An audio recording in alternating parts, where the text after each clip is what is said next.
All right, everybody, so we're going to get started for our last section of speakers for the day here. My name is Louis Delele. I'm a faculty research assistant. I'll be moderating. And we're going to have 15-minute talks with then some time left over for question and answers at the end. So that being said, we're going to get right to it with Amanda Davis presenting Can Humic Acids Improve Production in Mature Organic Northern Highbush Blueberry? Hi, everyone. Let's see if I can get this. Okay, great. This is a project that Bernadine started before her retirement. So this was started in 2021, but it's been an extension of our long-term research in organic Northern Highbush blueberries. The field that we're doing this research in was planted in 2006. And this is a picture of it. Let's see if I can point. Yeah, that's a picture of it from this season. So you can see we've got nice, big, healthy plants and got the machine harvester in the background for context of size a little bit. So this is work that I'm now carrying on with Dr. Scott Lucas, who is the Northwest Berry professor here at OSU as well. The objective of the trial is basically to figure out if adding humic acid to these mature organic production systems has any benefit. Does it improve yield? Does it affect our leaf nutrient concentration or the nutrient concentration in the fruit? And then does it affect the soil characteristics? So pH, soil organic matter, or any of the nutrients in the soil. So is it worth the money to add these things to our system or not?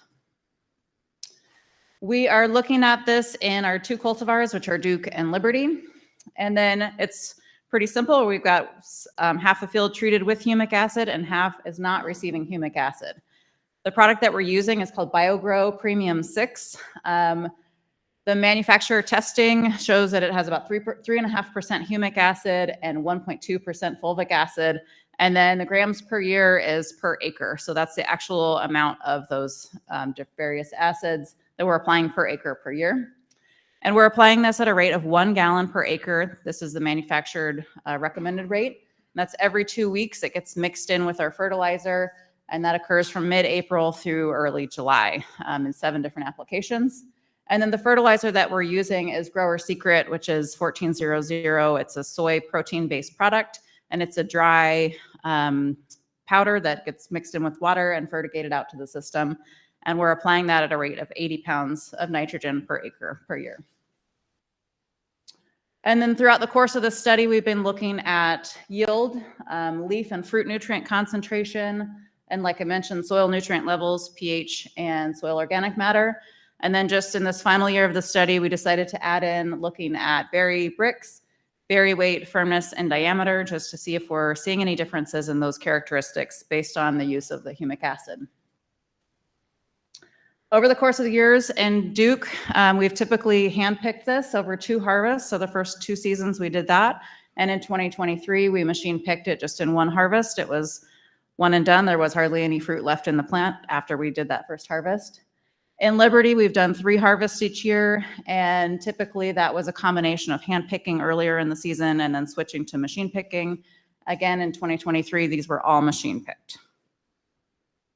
So we'll jump right in and look at the yield. This is kilograms per plant, and our humic acid had no effect in either cultivar or in any year on our yield per plant. So Liberty has always yielded higher than Duke. That's typical for what we'll see. But again, there's some fluctuation from year to year, but no difference due to the humic acid application. And for reference, it's easier for me to think sometimes in tons per acre. So we've got 13.7 tons per acre for Liberty and 10.3 tons per acre for Duke. So very good commercial level yields in this production system. Just for a little bit of context, this is, again, kilograms per plant, but this is going back a little bit in time, so you can see sort of the trend over the years. Again, we planted this field in 2006, but this is showing the last 8 years. And the general trend since then has been upward. And then in this box is our current study period, so we're either above or on par with the yields that we've been getting in the past. So we're very happy with that production. As I mentioned, we looked at fruit quality just in 2023, so we don't have these data from the other years. But the Brix and firmness were only different by cultivar, which we can expect. Our humic acid did not have any effect on Brix or firmness. Our berry weights we found were actually slightly larger in Duke when we did not apply humic acid. So they were slightly smaller when we did apply the humic acid. In Liberty, we didn't see that effect. So Liberty berries were the same size no matter whether or not we applied them. And you can see we have pretty good levels of sugars in our fruit. Firmness, again, I mentioned we machine harvested. So our firmness in Duke is lower than what we might hope if we were handpicking especially. And it's a little, I would say it's a little surprising to see more firm berries in Liberty, but we did handpick some of those samples this year just to make sure we could get fruit that was measurable, because if it gets too soft, we can't measure it with our FermTech. So, but I think the take home here is that there is no advantage of applying humic acid, and in fact, there may be a disadvantage in Duke. At least we saw that in the one season. For leaf nutrients, all of the nutrients in our leaves were within our sufficiency standards for Western Oregon. And again, humic acid had very few effects, and basically things were mostly impacted by which cultivar we were looking at and which year. We did find a few things like leaf phosphorus was a little bit higher with humic acids being applied in 2021, but that wasn't the case in the other years. We had a little bit higher leaf magnesium in Duke when we applied humic acids, but that wasn't the case in Liberty. So again, cultivar differences. And our leaf copper was actually lower with humic acid than without. But all these differences were really quite small. I'm not sure that they would be really biologically important in terms of your productivity, obviously not making a difference in yield. So pretty small differences and all within our current standards. So nothing to worry about there. We look at fruit nutrients. We took a sample of harvested fruit from the first harvest each year of this study. And again, things were different by year and the cultivars were different, as we would expect. But we had very few differences because of our humic acid treatments. And the differences were very, very small. So for example, we have differences in the leaf or in the fruit potassium and sulfur. They were a little bit lower when we applied humic acid, but the differences were from 100th to 1,000th of a percent. So is that important? I'm shocked it came up as statistically different, but it did, but probably not very important. And then a little bit higher iron and zinc in Liberty with humic acid, but no differences in our Duke fruit. When we look at soil, over the years, throughout the course of this study since the beginning, we've only sampled Duke plots, so we don't have the information from Liberty, but Lisa showed some of our early research earlier this morning showing the differences, the cultivar differences with Duke being more sensitive to fertilizer. So that's why we kind of decided to only sample the Duke plots. We just got the 2023 data back last week. So I spent some time yesterday looking at it and making this table. And I just wanted to point out a few things. Maybe I can go to this side. Our soil pH, you see, we're a little bit higher than where we might want to be. Typically, we want to be 4.5 to 5.5, but we're still seeing good productivity in our field with our pH going up a little bit higher than that. And it looks like, there might be a little bit higher soil pH actually when we apply humic acids, but it turns out, based on the statistics at least, that was only the case in 2021 and hasn't been the case in 22 or 23. Let's see. Our soil phosphorus was slightly higher when we applied P8, when we applied humic acid, and our soil calcium was also slightly higher with that product, but nothing else was consistently changed by that. There's a few other interactions, but for example, boron, our levels are pretty low and sometimes they're below the detectable limit by the lab. And so I don't feel very confident about any changes based on the humic acid treatment in that case. So each year we've sent a sample of that humic acid product to the lab to have it analyzed. And so we know a little bit about it and how that might have been contributing to these differences.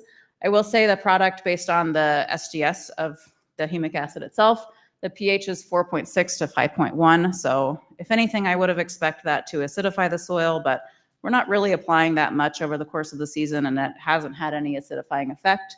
In some cases, it went the other direction. The nutrient analysis of the product has varied between years. So we've taken a liquid sample out of the jug each year that they've given it to us. And for boron, copper, and manganese, some years there's been, I would say, significant levels of the nutrient in it. Other years, not so much. And it's really fluctuated from year to year. With calcium, I mentioned we have the higher soil calcium. In 2021 and 22, there was over 1% calcium in the product, but there was none in 2023. But that might explain why we're seeing more in the soil. However, that did not get reflected into the leaves and the fruit. Our phosphorus also is a little bit higher, but there's pretty much no phosphorus in that product. So, you know, is there something different going on with uptake? I'm not really sure what's going on there, but it's not necessarily related to what we're applying in the product. And then I will say the humic acid did contain about 1% potassium every year, and that's not showing up in differences in the soil. And basically not a lot else going on in the fruit or the leaves as a result of that either. So that's pretty brief and pretty quick, but just to summarize, the productivity and plant health in this field are remaining strong. And I think, you know, because we have these healthy plants that are very, they're very productive and they're producing good quality fruit, they're not necessarily needing the supplement of humic acid that has been shown maybe in underperforming fields or establishing fields that maybe it has some use. But in our situation, we're not seeing any benefit of using the humic acids. So in some cases, we saw smaller berries even. So whether that would be the case every year, I can't say that for sure. I'll also give the caveat that we're testing one product in one situation. So I can't rule out the fact that maybe humic acid, maybe it'd be more useful on the eastern side of the state or in eastern Washington. But in our situation, I would say to growers to, you know, use it carefully, use caution, test it out. But I wouldn't throw all my eggs into the one basket of using humic acid. And in fact, you know, this provides, if we're not going to use it, a potential cost savings of $40 to $50 per acre based on the product that we're using and the rate that we're using it at. So, you know, I know that's pretty low compared to the cost of organic fertilizer, but it's another cost that could potentially be saved if we're really not seeing any benefit. And, you know, it's being sold to growers as a potential cure-all, but I think we need to be skeptical about it and really look maybe on a case-by-case basis and different type of production regions perhaps also. So I want to say thank you to the Northwest Center for Small Fruits Research for the funding, as well as the Blueberry Commission. We have gotten generous donations of product from BioGrow, Grower Secret, BirdGuard, Bird Control Group, and of course, Oxbow and Litow Harvesters have been very generous with letting us use machines in the past that allow us to do this research.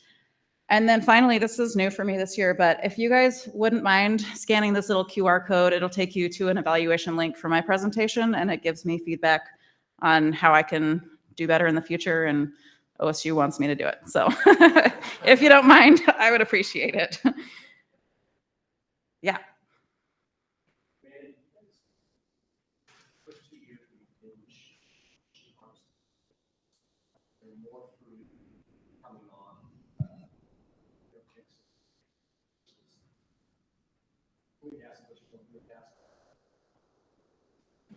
Yeah. Okay. So the question is were we able to look at if there was more fruit coming off earlier or later based on a humic acid treatment?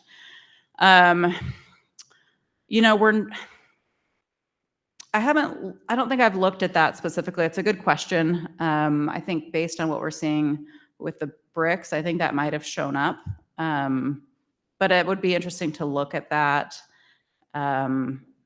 Yeah, it's not a situation where we can pick them at different times either based on that, but yeah, it would be interesting to look at, I think.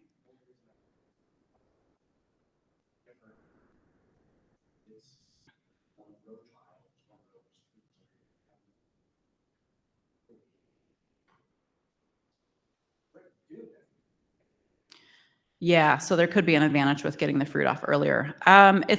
It definitely wasn't something that was visual in the field, but it would be easy enough to look at that in the data and see if that's something that's coming out. Yeah. Any other questions? Yeah.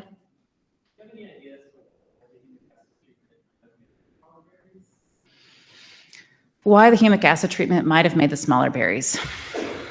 Not yet. It's something we can think about for sure.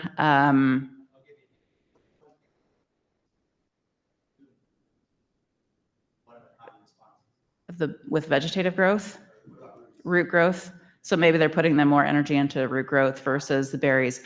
Yeah, sure. And we're not able, we haven't been looking at the root growth. Yeah, it's a possibility. It also would be something that would be interesting to look at in more than 1 year, of course, because we know that plants do different things in different years. But and it was a pretty small difference, I would say. It was, yeah, it was there, but it was a fairly small difference. But good question.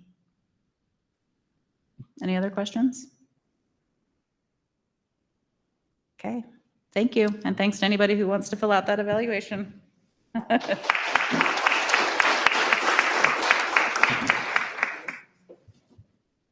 All right, thank you, Amanda. Now we're going to have Cole Serrato presenting grape smoke exposure effects, determining the compound that causes smoke impacts in wine.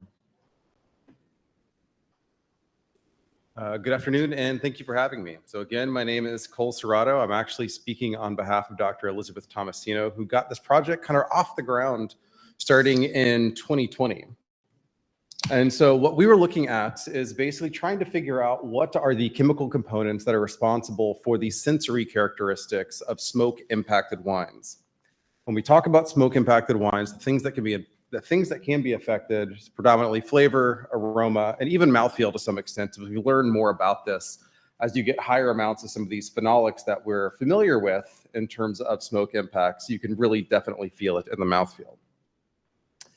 For those of you who have not had the opportunity to taste smoke-impacted wines, what you can typically expect out of the strongly impacted wines is an ashy flavor, medicinal, campfire. I tend to get a little bit of a burnt or rubbery sensation out of this. There are a certain number of people we think that are genetically predisposed to not be able to taste this. About 1 in 6 is what literature is saying. For those of you who weren't here in 2020, this was the effects of what we see in the Pacific Northwest. We have seen this not only in 2020 and in previous years, this again being what we had witnessed. In 2020, we had the worst air quality in the world in the Portland area, worse than even Delhi, which predominantly holds the record for air quality. And again, we saw this again in 2023 as well, basically going from the West Coast over to the East Coast in the early part of the season. And then again on the Pacific Northwest, we saw that with even a few fires that were local to us here in Oregon. There were a couple near Eugene. There were some old smoke coming in from Vancouver as well. Hopefully that didn't have too much of an impact on our grapes, but the Eugene fires could potentially have had an impact. What we're seeing year over year is that the number of wildfires, if you look at the blue line on a rolling average, tends to be decreasing. There's some thoughts behind this that we're just getting better at educating people, at reducing the number of accidental fires. But what we are witnessing, if you look at the right-hand side of the graph in the green bars, we are seeing that the area of burned acres is increasing. And this is largely due to the components of climate change as it's impacting the how wildfires occur, when they occur, and how large they can be. I'm going to dig into a little bit of chemistry here, not too much, I hope, for the sake of the audience. As most of us know, the chemistry of smoke is predominantly CO2, water, a bit of ozone. Hundreds of different components can come out of the smoke depending on what type of material is being burned. When we're talking about wildfire smoke and its impact on wine and grapes, what we're typically talking about are the compounds you see on the right here, guaiacol, syringol, and these cresols, formed from lignin. Lignin is kind of this amorphous structure responsible for the rigidity of a lot of the plants. And when they get broken down during a wildfire event, they form these compounds that you see here. From these alcohols, conopherol, cinepiel, and p-coumaryl alcohols, for those of you who have had to have any sort of identification for wildfire impacts, you're typically measuring your guaiacol, syringol, and your cresols. To make this chemistry a little bit more complicated, it's more than just these compounds as well. These compounds get into the grapes by adhering to the skin of the grape from the atmosphere and eventually make their way into the grape itself. They become solubilized in the grape by becoming a, quote, bound compound. These bound compounds are attached, these phenols that you see, such as the guaiacol, is attached to a form of sugar. So we can go from 4 or 5 compounds up to 30 plus compounds very, very quickly that can have an impact on the overall flavor of the wine. But what a lot of the research has shown is that it's not just these compounds that are impacting the overall flavor and sensory aspect of the wine. There's something that has been missing even from the earliest aspects of this research. In other words, if you were to take a wine that was not smoked at all and add this group of compounds into the wine, you would not be able to replicate the same exact smoky experience that you would get in a smoke-impacted wine. And this is where our research came in. We wanted to figure out what are the chemical characteristics, what are the chemicals that are going into a smoke-impacted wine that can be impacting the overall flavor so that we can start looking at mitigation. The scheme that we had come up with was introducing carbon-13 to a fuel source. Basically, we're going to take carbon-13, CO2, add it to a plant that we are eventually going to burn. That CO2 makes its way into that plant. We burn the plant. It can generate some of these volatile organic compounds, which make their way into the grapes and eventually into our wine, wherein we can evaluate it. This began in 2013. This is actually how I spent much of my COVID lockdown, was between my apartment and going into the greenhouse to do the project to make our fuel. We use barley in this case for a number of reasons, most of which we had local expertise to really help us get this off the ground very, very quickly. And it grows relatively quick as well. So we grew this in a small greenhouse for about 10 weeks. 2 of those weeks during the increased growth spurt phase of this, around week 8, we put the plants in these even smaller greenhouses, pulled out all the ambient CO2, pumped in our own carbon-13 CO2. We wanted to ensure that we were able to label this as easily as possible. So we pumped in something around 2,000 to 3,000 ppm of carbon-13 CO2 in this. So we gave the plant no choice but to take what we wanted it in there. We eventually let this dry out for about 2 weeks in ambient conditions until it reached stable weight, and then evaluated how well we did. And we were able to achieve, in this case, a much higher than normal concentration. The amount of carbon-13 in plants, it's relatively lower, just by a smidge, compared to atmosphere. Atmosphere, we're looking at about 1.1% carbon-13 in the atmosphere. In plants, a little bit lower, about 1.07, 1.08. What we were able to achieve is anywhere between a 5-fold to a 10-fold increase, depending on which experiment we were looking at.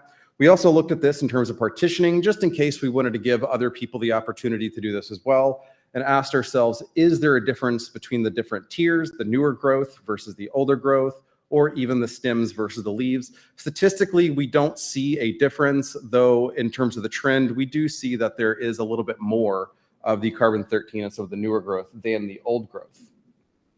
And so again, at this phase, we are currently here where we have our carbon-13 in our plant and our fuel source. In 2020, we started with a small scale version of this where we took our fuel source, that carbon-13 labeled CO2, and applied it to some Pinot Noir and Chardonnay grapes that were harvested from Woodhall Vineyards in Monroe. And we did this for three days so that we could have smoke impacted grapes with our carbon-13 labeled grapes. This is a very, very high amount of smoke. In terms of chemistry, we don't want to do a lot of guesswork. We weren't necessarily trying to replicate a smoke experience. We did not want to have to guess when it came to some of these chemicals that are very, very small amounts. We burned 5 grams of barley in this case to achieve some of these high smoke densities, basically off of the AQI scale, nothing that any of the meters would measure from the scale that we became familiar with in 2020. In 2021, on through even this year, we have scaled this up, not just to post-harvest smoke application, but we wanted to see how this might have changed in terms of on-vine application as well. So you can see here, we were actually in the vineyard, Woodhall in Monroe, where we set up a cage, basically resembling a greenhouse cage that encompassed 3 vines of Pinot Noir or Chardonnay. And we did this up to 4 days each harvest, or just prior to each harvest for these 3 years. Again, achieving very, very high amounts so that we do not have to perform any guesswork. And then we performed typical winemaking procedures on our smoke impacted wines so that we could start doing some of our analysis. In terms of proof of concept, we were actually able to see our carbon-13. So again, some of these compounds that we're typically looking for in terms of the smoke impacts on wine, we are looking for cresols. Cresols weigh, the mass of this molecule weighs 108. When we are looking at carbon-13, it weighs an extra 1. So with 7 more carbons, we should get a mass of about 115, and that is exactly what we see here. Proof of concept-wise, this absolutely does work for what we are looking for. Guaiacol, we're still trying to figure out why it only incorporated 4 or 5 of the carbons. This might have to do with some of the biological pathways of how guaiacol is created, or it might have to do with some of the methodologies that we have in terms of our GCMS in order to improve the sensitivity for some of these other compounds that might be more fully carbon-13 incorporated. I'm going to switch gears ever so slightly before we get to the new compounds, the whole point of what we were doing, because it all kind of ties together. So there was another study that we were doing funded by the USDA where they were looking for ash standards so that winemakers are able to more reliably taste the ashiness when it comes to their wines. And so the standard that they had landed on, this is Dr. Elizabeth Tomasino and Jenna Fryer, was leeks. Basically, they take a whole bunch of leeks and they broil them, they burn them. And this poor grad student, I don't know why she didn't use some of the ovens we have in our facility, but she smoked out her apartment and made her wine, or not her wine, made her apartment smell like burnt leeks for a weekend.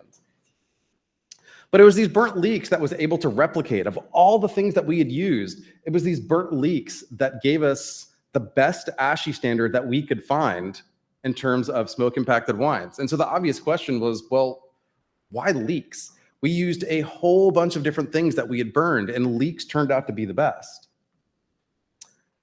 So the reason behind this, for anybody who's ever worked with any sort of onion or plant in that family, you're probably familiar that they are high in thiols. So in a collaboration, we had compared the ASH standard, seeing a lot of these thiophenols, naphthalene thiols, thiocresols, which is basically a thiolated version of a cresol that we saw in one of the previous slides. We compare that to a smoked wine. And again, we see a high concentration of a lot of these thiols, including thioguaiacol and thiocresols, shown in a separate method. So basically what we're seeing here are compounds that are very, very similar to what we see in smoke compounds. Rather than having the alcohol on the end, we have a thiol on the end. So this gives us a bit of correlation. When we look at something like thiocresol and thioguaiacol in our control wines that you can see here on the left versus our smoked wines, some of our carbon-13 smoked wines here, we can see a marked increase in the amounts of the thioguaiacol and the thiocresol.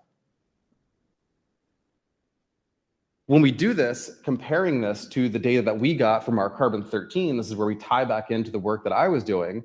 We look at something like O-thiocresol, the mass of that being 124, and then look at the carbon-13 version. Is this coming from the smoke source, or is it getting changed from the smoke source to form this thiocresol? We can see that there is a smoke component to this because there's nowhere else for this carbon-13 to come from other than our smoke. We've seen this first for thiocresol, for example, and another example that I use here is thioguaiacol, excuse me. Seeing a mass go from 140 associated with the carbon-12 version up to 147 for the carbon-13 version. So what we're not saying is that these thiols are coming from the plants, but what we think is happening is that these guaiacols, these phenols, are getting into the grapes, and there is some biology that is changing these phenols into these thiols, whether it's a protective measure, an equilibrium. We're not quite sure yet, but we are seeing that there is some component of this being formed in the grapes or in the wine. But again, this is just correlation. We do not know at this point whether this is causation for the the smoke effect, the smoke flavor in wine, because one of the premises of this study was to figure out what are the sensory aspects of the chemistry as well, because we weren't able to replicate it just with the phenols. And so going back to the same study where we had looked at some of the leeks and some of the thiols, they had taken a Syrah that had low or no smoke, this Syrah coming from Washington in a collaboration, took this Syrah and found that it had these sensory characteristics of floral, red pepper, dark fruits. When you look at just the phenols, take that same Syrah with low or no smoke, add just the phenols to it, you get this very chemically flavor. This is where we start to get that dry mouth feeling as well. You look at just the thiols, you can kind of get this vegetal kind of flavor if you look at the analogous portion over here. And it's not until you look at the Syrah with a combination of both the phenols, the guaiacols, the cresols, in combination with the thiols, the thiocresols, thioguaiacols, etc., that we start to achieve that smoky and ashy flavor. What is interesting about this, and probably unfortunate, is that the amount of thiols, it goes a long way, as anybody who's ever worked with thiols knows. The amount of phenols that we typically see in a smoke-impacted wine, we're looking at about 25 milligrams per liter, if I recall correctly, but the amount that we can sense for a lot of the thiols is much lower. We're looking down into the sub-PPT range, parts per quadrillion, in other words. We are currently looking at some of the thresholds for that now in Oregon Pinot Noir, so that we can get a better sense of where the sensory threshold for this is. So basically, in conclusion, for what we are looking at, we have found several new compounds that are implicated in the overall flavor of wine.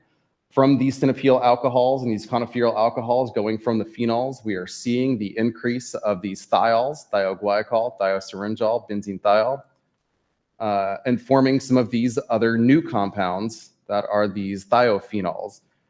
We are also seeing a number of other compounds that I haven't gone into a lot of detail because we're not sure about how they impact the overall sensory aspect yet, but it is something that we are definitely looking at into the future and giving us more room to look at in terms of being able to hopefully mitigate this in the future when there are more smoke events. So I will stop here. I will thank everybody on the slide here, and especially for the funding from Northwest Center for Small Fruits for being able to fund this project. Thank you. I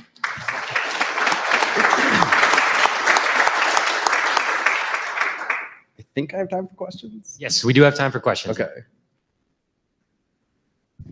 I have one from James. So the phytophenols, you measure those in the grapes as well, or is it just in the wine? I know for the Pinot Noir example that I showed up there, that was in the wine. One thing to mention too is that the thiols are also very challenging to measure. So there was something that I wasn't represented in this, just due to the sake of time, is how we measured it was using a derivatization, and that does kind of make things a little bit more difficult. Yeah, we're not sure if it is occurring in the grapes yet or if it's in the wine yet, but we have seen it in the end result of the wine.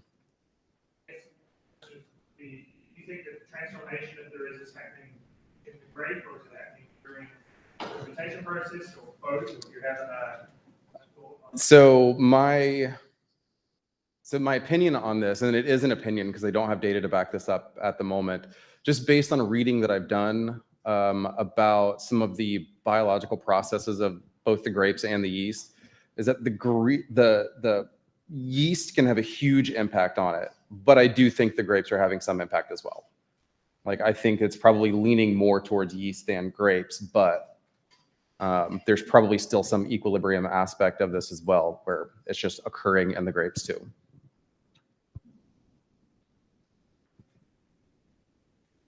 Do you have any other questions? All right, thank you, Cole. Thank you.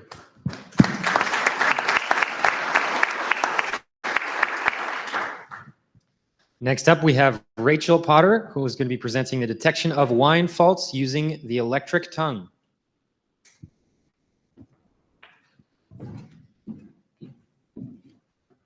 Hi, everyone. My name is Rachel Potter. I'm a grad student at Washington State University. And today I will be presenting the findings from my master's research. My PI is Dr. Carolyn Ross, and the cooperators on this project were Doctors Jungmin Lee and Dr. Charlie Edwards.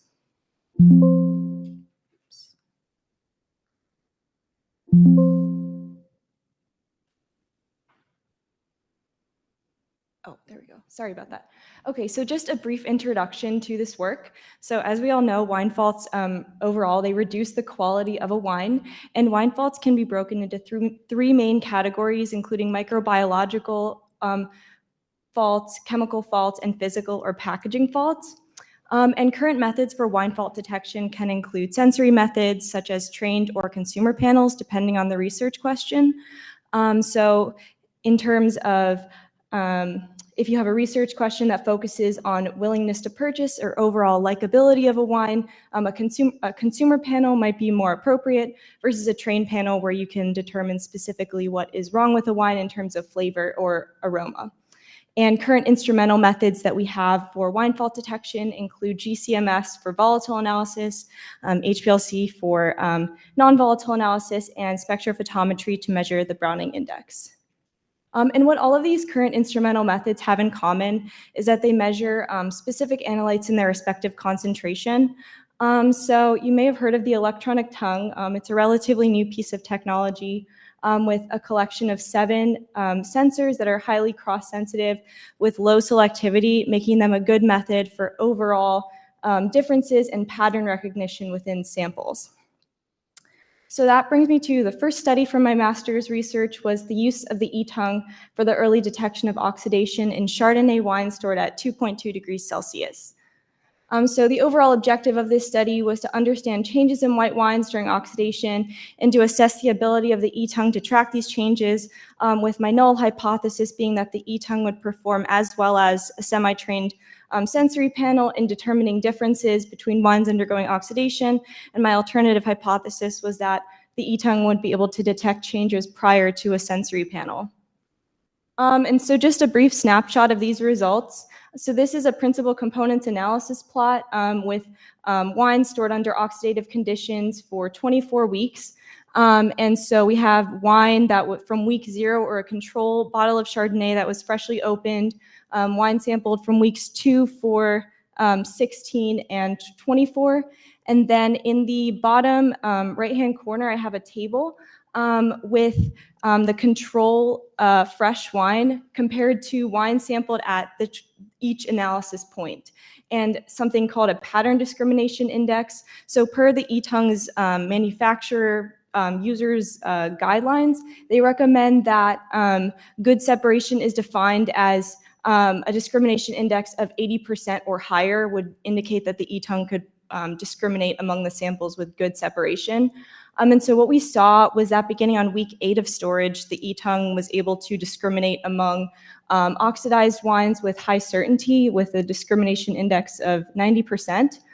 And this was prior to the time point at which a sensory panel detected significant increases in oxidative aroma attributes, including vinegar, which didn't begin until week 16 of storage. So the e-tongue was able to detect changes approximately 8 weeks prior to the semi-trained sensory panel.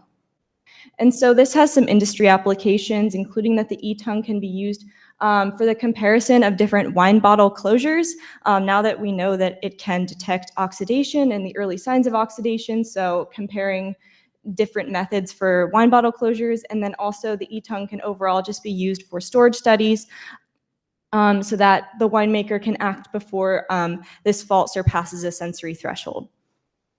And now I'm going to move into my second study, which was titled Wine Fault in Riesling Wine as Assessed by the e-tongue and a Trained Sensory Panel. So the objective of this work was to explore the application of the e-tongue to distinguish among faulted wines, including wines contaminated with cultures of L. brevis, Acetobacter aceti, Pediococcus parvulus, or Wickerhamomyces anomalus. And similar to my previous study, my null hypothesis was that the e-tongue would perform as well as a sensory panel in wines undergoing microbial spoilage, and the alternative was that the e-tongue would detect changes prior to a sensory panel. And so I'm just going to briefly go over my materials and methods for this study. So cultures of these microorganisms were grown up, with the bacterial cultures grown up in modified rugosa broth, and the yeast culture was grown up in Wallerstein broth. And so a colony, first they were plated, and a colony was inoculated into the respective broth. And then they were introduced to increasing concentrations of ethanol over the course of 4 weeks. So the first concentration they were introduced to was 5% and then 10%, and then ultimately they were inoculated into 12.5% ethanol with their respective broth, which was ultimately the concentration that they were to be inoculated into in that bottle of wine. And so for the treatments, the bottles were inoculated at 10 to the 4th colony-forming units per milliliter, and then they were stored for 42 days. And so for Acetobacter aceti, since this is an aerobic spoilage microorganism, it was stored under 2 conditions. One condition where growth was expected, and the bottles were partially unscrewed to allow air into the bottle, and then a sealed version of this inoculation as a control. And then there were 2 controls, and the rest of the microorganisms, the bottles were sealed. And then there were 2 controls.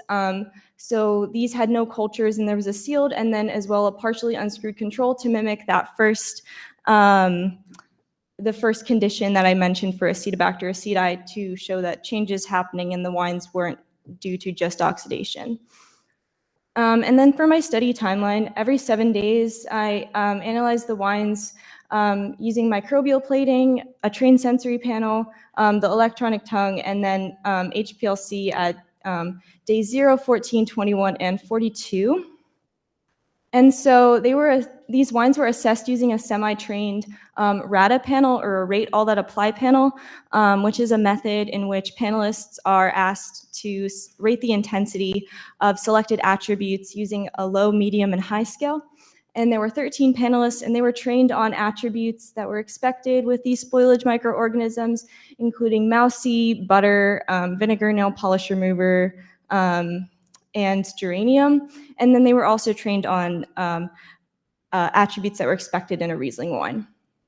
And then alongside sensory analysis, these wines were also analyzed using the e-tongue at each time point. And then these data were analyzed with principal components analysis. And as well, as I mentioned, these wines were also analyzed using HPLC to track chemical changes happening in the wines. And so glucose, fructose, malic acid, acetic acid, succinic acid, glycerol, and ethanol were quantified using external standards. And then just the statistical methods that I used. So for sensory, I conducted a 3-way ANOVA, looking at the effect of time, replicant, and panelist on aroma attribute intensity. And significance was defined as 0.05, and Tukey's was used for mean separations. And then for the e-tongue, Astri AlphaSoft software, which is the software that comes with the e-tongue, was used to calculate the discrimination index. And then for HPLC, a 2-way ANOVA was conducted, looking at the effect of time and replicate on chemical concentrations. And then relationships among the methods were determined using Pearson's. And so I'm just going to briefly go over the results of this. So for Lactobacillus brevis, this was expected to cause a mousy aroma in wine. And so what I found was that beginning on day 7, the e-tongue was able to detect differences between a control and a stored wine with high certainty, with a discrimination index at 94%, followed by a significant reduction in the fructose concentration beginning on day 14 of storage. And then on day 42, so at the final time point, there was a significant increase in the mousy aroma intensity. So overall, the e-tongue detected differences first, followed by significant chemical changes, and then significant sensory changes. And then a similar pattern was seen with W anomalous. So on day 7 of storage, there was, the e-tongue was able to separate between a control and the stored wine with a discrimination index of 86%, which is above the threshold for a good separation. And beginning on day 21 of storage, there was a significant increase in acetic acid concentration, and then a significant increase in the vinegar nail polish remover aroma intensity on day 42 of storage. And then for Pediococcus parvulus, there was similar, there was a or the E-tongue began detecting differences on day 7 with a discrimination index of 96% between the control and the stored wine, followed by significant reduction in fructose, and then a significant increase in butter aroma intensity on day 35 of storage. And then for Acetobacter aceti, and this is Acetobacter aceti that was stored in bottles that were partially unscrewed, so this was the condition where it was expected to grow. So beginning on day 7, the E-tongue detected differences with high certainty, followed by on day 42, there was a significant reduction in glucose concentration, and then there was no significant increase in the vinegar nail polish remover aroma intensity. However, we did see that this intensity did gradually increase with respect to time. So some overall conclusions. So the E-tongue was able to detect differences prior to significant chemical changes and then significant increases in aroma attribute intensity. And so the E-tongue could be potentially a useful tool for the early detection of microbial spoilage in Riesling wines. And some industry applications similar to the previous study. This would allow for winemakers to remediate faults before they surpass sensory thresholds, which could save the winemaker money and time.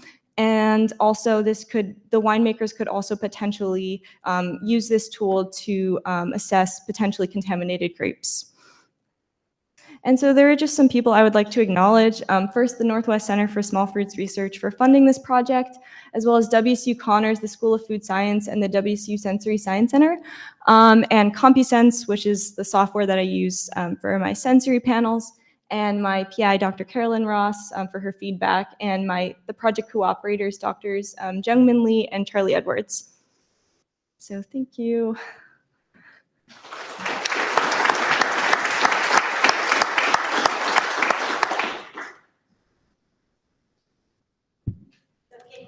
Apply this before you bottle?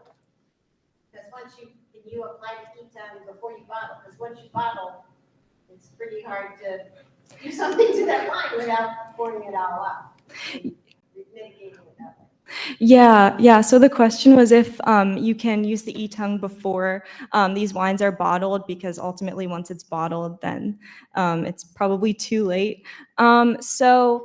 To that, I would say, yeah, if you're at a point in storage where you're not expecting to see significant changes in the wine, this would be a good tool because it detects overall changes. So not measuring, if you don't know specifically what you're looking for, but you're not expecting to see overall changes at a specific point within the wine storage, then the E-tongue would be probably a good tool for that.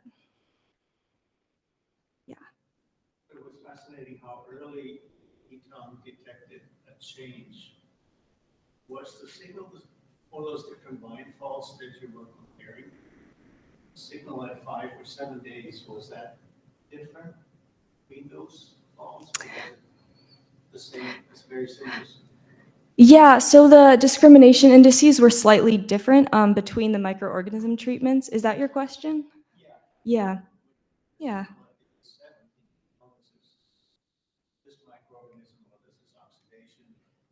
Yeah, so what we can say is that if it is the higher the discrimination index is, that just means that the E-tongue can better separate those samples. So we can't necessarily say why the E-tongue is detecting those differences, which is why it's good to have chemical analyses alongside it.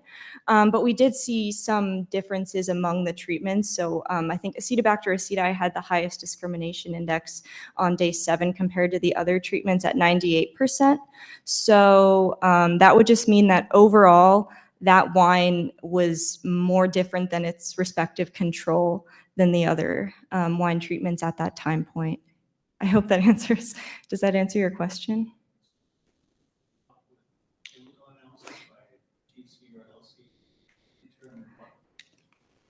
Yeah. So I did conduct HPLC as well. But what I did see is that, well, it depends on the treatment, but it was different for each wine treatment. So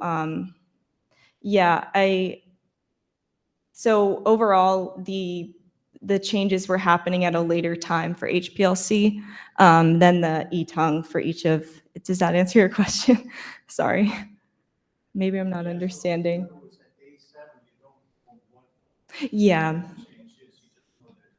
Yeah. So we can't say specifically what the change is, but we can say overall the non-volatile composition of the sample is different than the control. And sorry, I just wanted to add, we didn't see relationships with Pearson's specifically for the HPLC. So if that would, I don't know if that helps or, yeah. All right, do we have any other questions? All right, well, thank you, Rachel. Okay, thank you.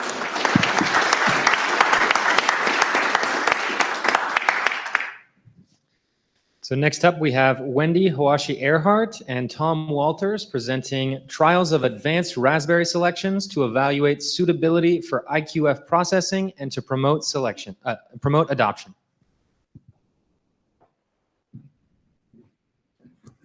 Thank you. I'm Tom. I'm obviously not Wendy.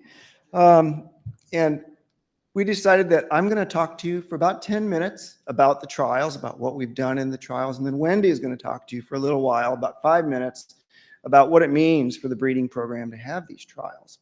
And then we're going to have some time for questions and comments. Let's see if I can get this right.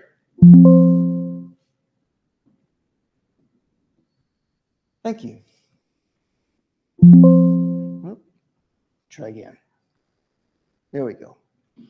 So I've got our objectives up here. And basically, we're trying to establish some large-scale trials so that raspberry growers can know if these new selections and varieties from WSU are going to work for individually quick frozen or IQF processing. And that's important because that really, for many growers, makes the distinction between a profitable and a non-profitable variety. A variety has to be able to be IQF processed to get the best possible returns. And the layout that we chose to do is we set up pairings of these new varieties, Cascade Premier and WSU 2188. We paired them with some industry standards, with Wake Haven and with the new selection from Northwest Plants. And we set them up in very large trials. The reason for that is that you need a lot of fruit to evaluate something for IQF processing. In order to really know if it's going to run through an IQF tunnel, you have to have enough to run through a tunnel. And that's about 1,000 pounds. And in order to have about 1,000 pounds of fruit at any one harvest, you really ought to have at least 2 or 4 acres of raspberries, depending upon the tunnel you're trying to fill. So it's a big planting. And that's really what I love about this work, is by having these large trials, you have the opportunity to look at the plants, not just in a small plot, but in 4 acres. You have the chance to walk rows, to see where problems are beginning, to take a look at how quickly problems are spreading or not spreading for a variety, and to see them in several years, not just in one season. So we learn a whole lot of information through these trials, in addition to learning about how well they IQF. And this is where I have to check my time because I get so excited about it that I'm going to go over.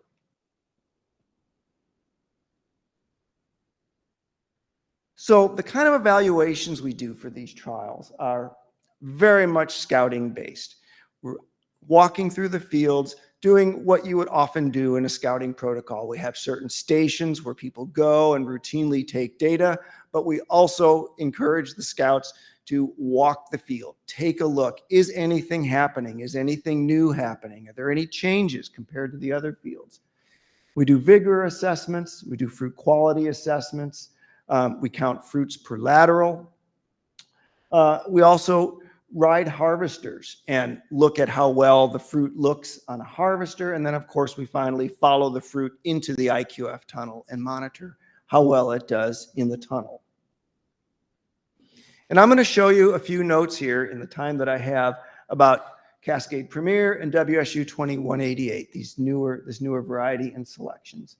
One of the things we've had the good fortune is that in this 3-year program, we've had a couple of years with a lot of winter injury on red raspberries. These photos are from this year, from 2023, and Cascade Premier has had excellent winter hardiness in a season where many of the varieties have had problems. This is this plant here that's looking pretty poor. This is Wake Haven. Whoop, excuse me. This is Wake Haven, which is an industry standard. It had some winter injury problems this year. We're also finding that Cascade Premier is highly root rot resistant. Again, one of the advantages of having these big plots is that in that 4-acre plot, there is going to be some areas that are low and that are prone to root rot. And sure enough, the Wake Havens that the Premier was compared with had some root rots. The Cascade Premier, side by side, did not have the root rot problems. So it's really holding up extremely well to root rot. The other thing we noticed about Cascade Premier is that it had very large fruit, but fewer fruits per lateral and fewer fruits overall. And so you can kind of see where this is going because you've got fewer fruits overall. What's happening there? Well, what's happening is that you have fewer flower buds per lateral. And so you, on Cascade Premier, you would have maybe 8, maybe 15 fruits on a lateral. On Wake Haven, you would have twice as much or sometimes more than that. And so you would imagine, okay, for Cascade Premier, you really have to have as many laterals survive as possible to get a good yield on this thing. And that led to our first really important discovery about this variety is it's susceptible to cane botrytis. Growers don't normally think a whole lot about cane botrytis.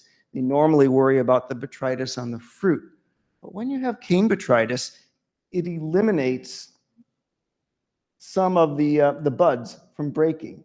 And when you eliminate enough of the buds from breaking and you have a variety that doesn't have many fruits per lateral, you have low yields.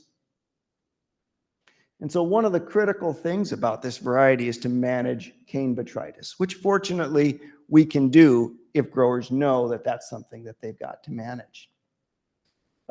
Cascade, this is a picture of Cascade Premier in the IQF tunnel.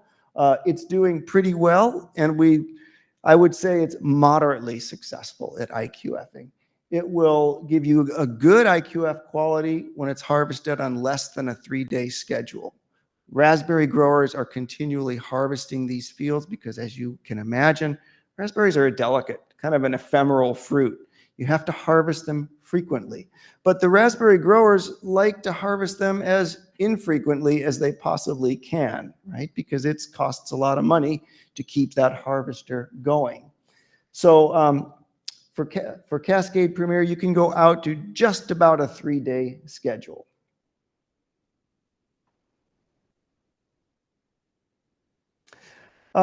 So Cascade Premier, because of this problem with fewer fruit per lateral, it doesn't have as high a yield potential as its competitor Wake Haven does. But when you factor all of this in with the root rot resistance, with better winter hardiness, in a year when Wake Haven is really disadvantaged, like this past year, Cascade Premier, excuse me, will outperform it in that kind of a year. I want to talk a little bit about this other new selection. This is WSU 2188. This is a really unique looking plant. They're very large, and especially in the first year, the fruiting laterals are extremely long. This is some of our scouting data comparing the first 2 lines here in each grouping are 2188 lateral lengths throughout the season. And you can see they're longer than anything else in the study. And that's fine for getting the fruit out into the sun, but that's not so great when the harvester comes through and knocks off a whole bunch of the laterals because they're just too long. So we think that one of the things that we'll have to work with growers on this one is managing vigor in that second year. And also by having these trials, you know, I've been talking to growers and they've been saying that they really notice a difference in its response to different harvesters. You know, different harvesters have different mechanical actions for how they shake, and some are much harder on WSU 2188 than others are. The fruit quality of 2188 is truly outstanding. It is one of the best looking fruits that I've seen in a long, long time. It looks really good on the harvester. It looks really good in the IQF tunnel. The fruits are conic, they're firm. They can be harvested on a fairly extended harvest schedule. And so it's a real joy in the processing shed. Its winter hardiness is intermediate between that of Wake Haven and Cascade Premier. It's not as susceptible to cane botrytis as Cascade Premier is, but it is somewhat. And it is susceptible to this disease here, spur blight. This is a separate disease that has to be managed separately from the cane botrytis that you can see above here.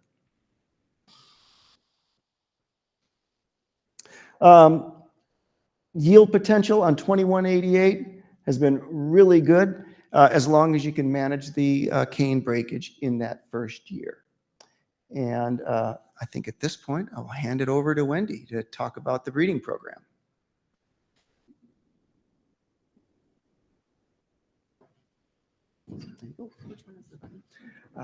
That's the pointer and that's the advance. Okay, great.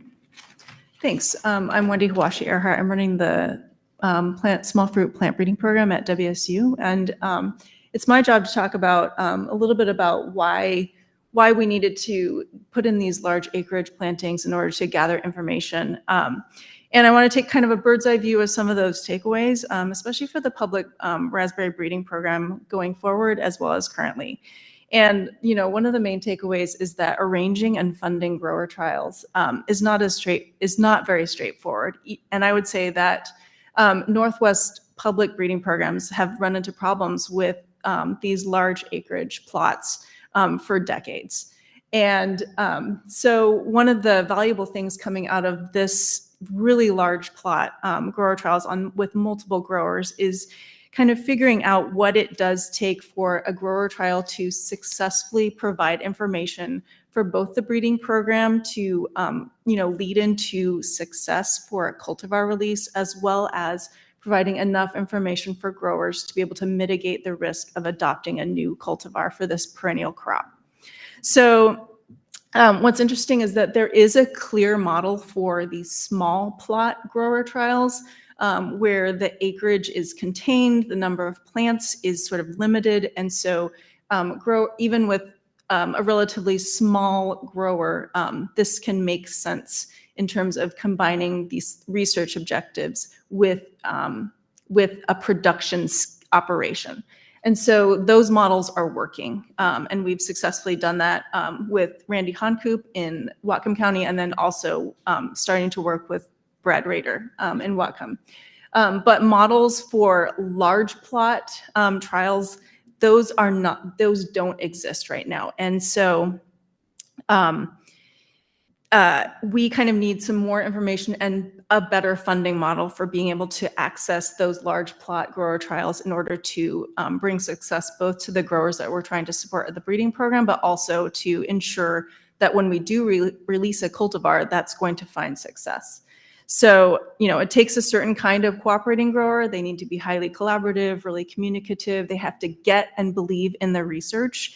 But then they also have to have the financial support or backing to be able to manage kind of the prioritization of resources for both the research end of what they're growing as well as their revenue generating production.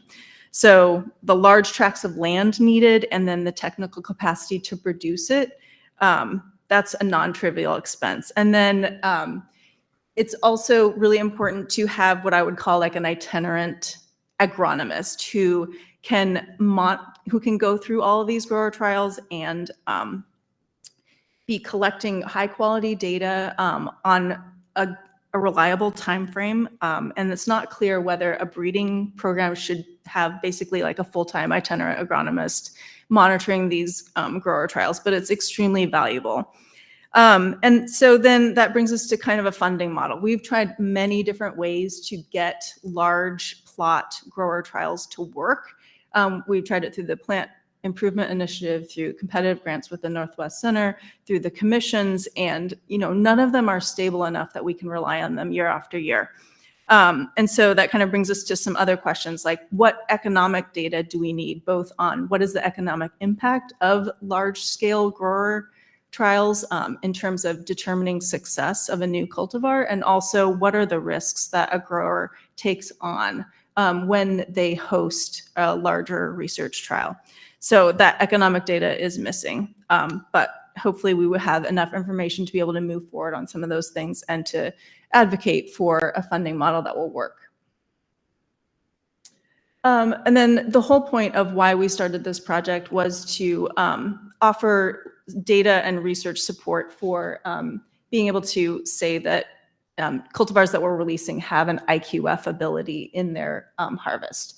So we are moving towards being able to release WSU 2188 as a new cultivar from the Washington State University breeding program.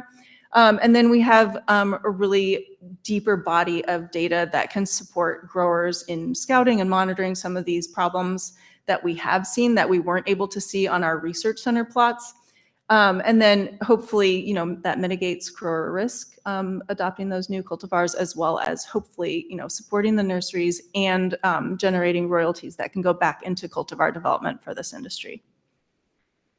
And then finally, these really large acreage studies are extremely expensive and hard to keep through and to generate enough, have this funding support. So we feel like we're collecting a great team for both public and private breeding programs in the Pacific Northwest to work more collaboratively on developing a lab scale test that can be working on machine harvested fruit that's frozen, and then using drop tests or developing other lab scale tests that can correlate highly with field performance for both the machine harvested fruit going through a processing tunnel. And then also, we would be able to identify traits in the fruit that are lending IQF ability, including druplet number, druplet size, the level of contact between the individual druplets, even the druplet depth, like how thick the berry is, that contributes to fruit integrity and that cohesiveness. So I think going forward, we will be able to, I think we already have some plans for next year on being able to examine our fruit for that.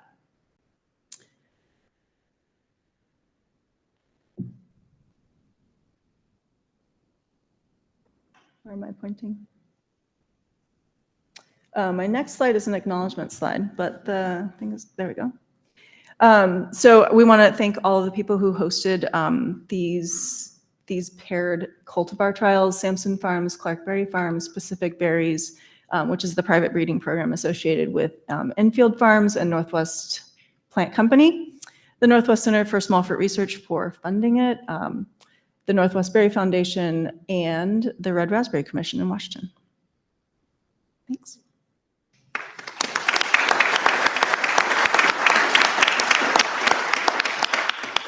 Yes.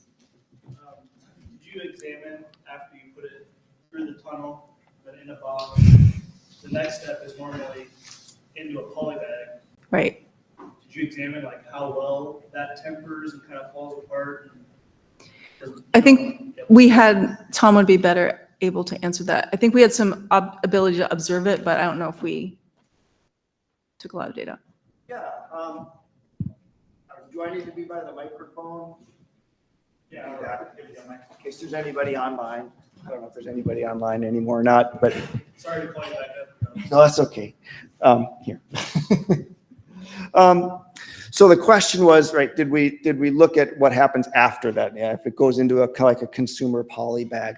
And the short answer is no, we didn't do that. And the longer answer to that is that really the critical step that I hear from folks who have to sell IQF fruit is, if it's going to get crushed, it's going to get crushed probably in that first drop that happens as it comes out the tunnel and goes onto the little tray that takes it into the boxes. And really the critical place to look at it is as it goes into the box, because once it goes into the box, it's pretty well frozen, and I'm told they don't tend to crumble any further at that stage. The crumble happens after that first drop out of the tunnel generally. And honestly, unless you're in a facility that's packing those poly bags right there for sale, the grower gets paid on what's in the box, and what happens in the bag after that, well, that's somebody else's problem. Yeah.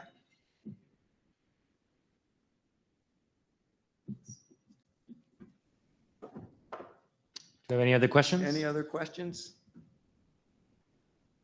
Oh, and I wanted to kind of do a shout out to Randy Honkoop, who has had these varieties on his fields for years. And the only reason that they got to the stage that they got to is because they were mechanically harvestable, which we learned through the very generous donation of Randy's time and expertise. And thank you.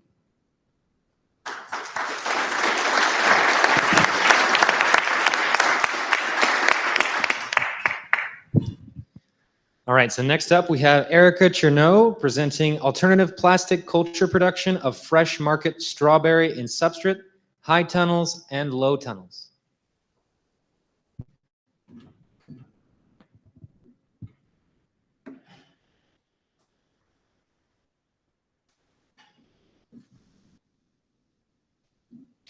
All right, good afternoon. I'm Erica, and I was the lead PI. I was not the original lead PI. He departed OSU back in, I guess it was 2021. This was supposed to start in 2020, this trial, but it was one of many that was delayed by COVID. So we didn't actually get plants in the ground until the fall of 2021.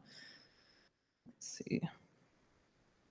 Okay, so most of you know the story of strawberries here in Oregon. It was traditionally a processed market that produced June-bearing cultivars, but that market has kind of declined over recent years, a lot of it just due to lack of infrastructure and facilities, et cetera.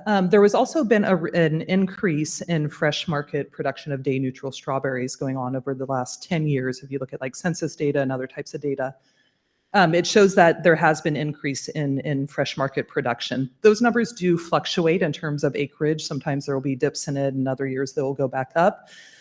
There was a study that came out that showed there's an unmet demand for fresh strawberries here in Oregon, especially organic strawberries. But if you go to any supermarket and look at what's on the shelf, they often come from out of state and even other countries as well. So there is kind of a demand for fresh strawberries here in Oregon. That's not necessarily being met by Oregon growers at this time. So in order to kind of look at day neutral production, we wanted to look at season extension and see if we can help kind of find a way to make day neutral production viable for growers here in Oregon. And our goal was really just to evaluate high tunnels versus low tunnels. I'll note that we did a study 2019 to 2020, we did a low tunnel trial of day neutral strawberries. And so this was kind of an expansion or the next step of that to compare the low tunnel production to high tunnel production.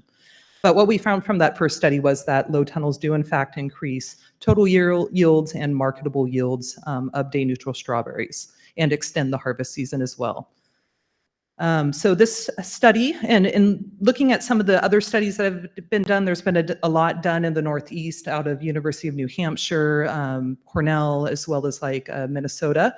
And what they find is that tunnels do, in fact, provide season extension. So normally a day neutral strawberry produces between May and mid-September. You can actually extend the harvest season from April into November, depending on the year and the season. Sometimes you can get a really cold spring or a really cold fall, and that will obviously kind of, you can either expand or contract that harvest window. But, the first year we did a low tunnel trial, we were harvesting strawberries all the way up into Thanksgiving. So it can have it can extend the harvest season quite significantly.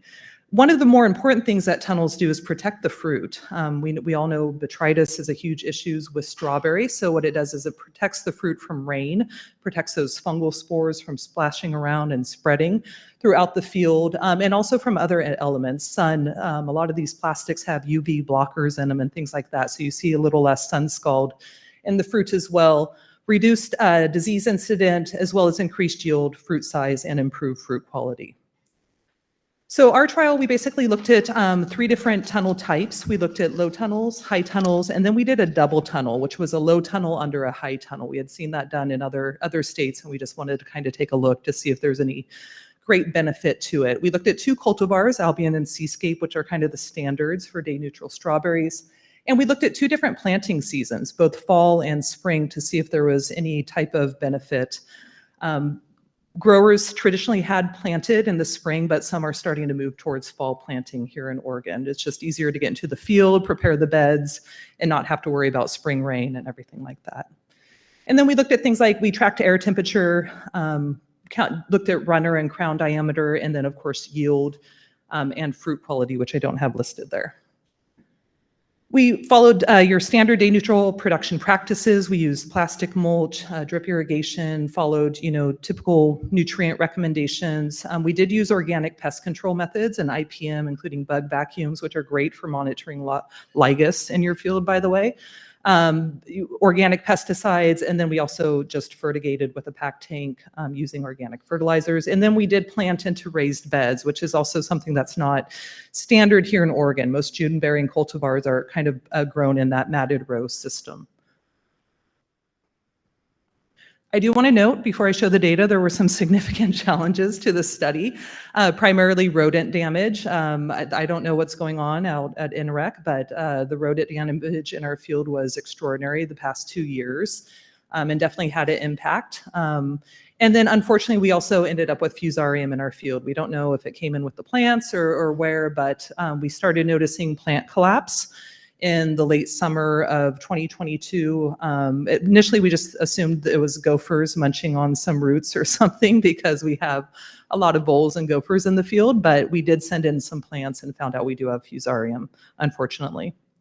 So I'm just going to present 2022 data. We just finished harvesting 2023 last week, was our last harvest, so we haven't had time to actually look at that data yet. So you'll just kind of see our 2022 yield data today. But one thing I just want to note, obviously this is a precipitation map, annual precipitation map for Aurora, Oregon.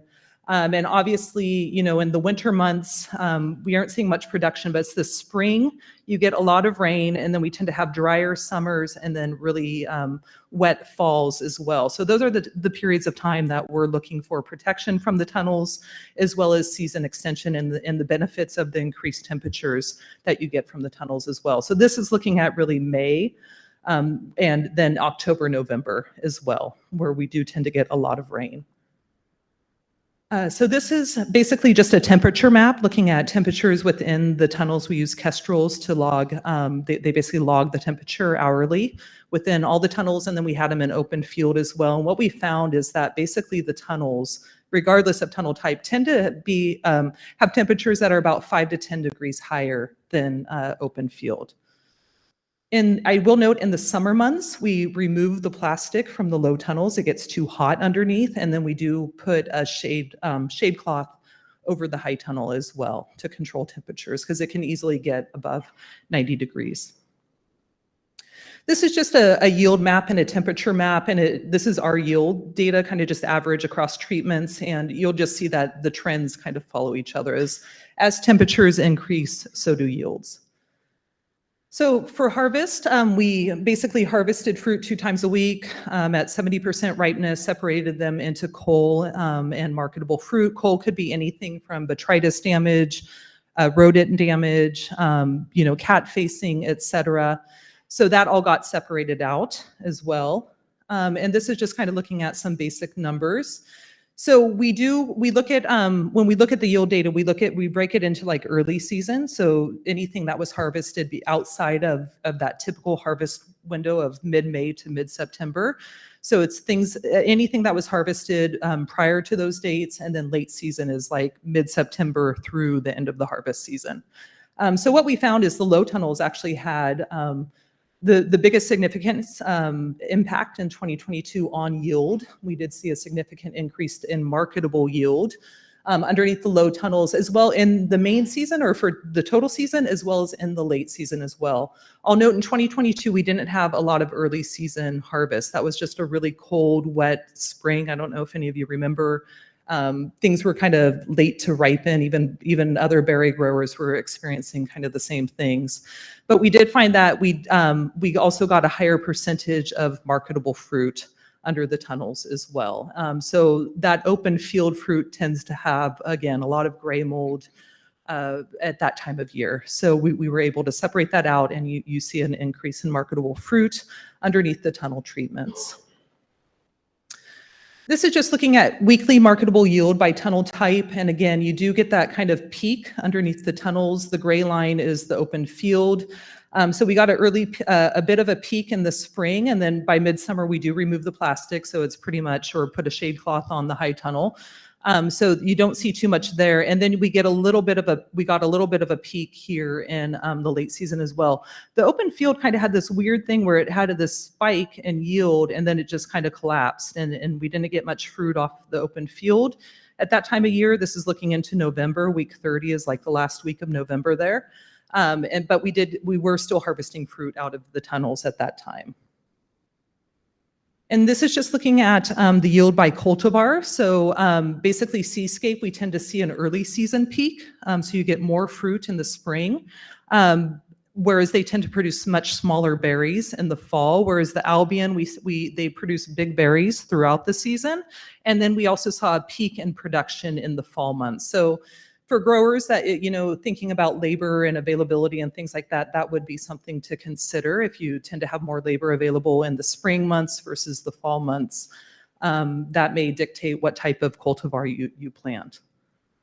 This is looking at the difference in planting season, and we did not see too much a significant difference between fall and spring planting. I will note that we got a higher percentage of marketable yield in the early season from the fall planting, whereas the spring planting, we didn't have any early season yield. It really didn't start fruiting until June that year. But we did see higher marketable yields in the late season from those spring planted plants. No significant difference in bricks or fruit size. I will note we didn't take enough data points for bricks in the first season, so we took bricks data pretty much weekly this year, so hopefully we'll get some better data out of that. Albion, again, does tend to produce significantly bigger berries than Seascape, and once again, no significant difference between spring and fall planting. In terms of cost, we did a whole study when we did the low tunnel trial, and they can be built from anywhere from $42 to $150 per 100-foot row. It really depends on the types of materials you use, like if you're using bungee cord versus twine for tying things down. Our preferred system which uses like electrical conduit hoops, which are quite strong.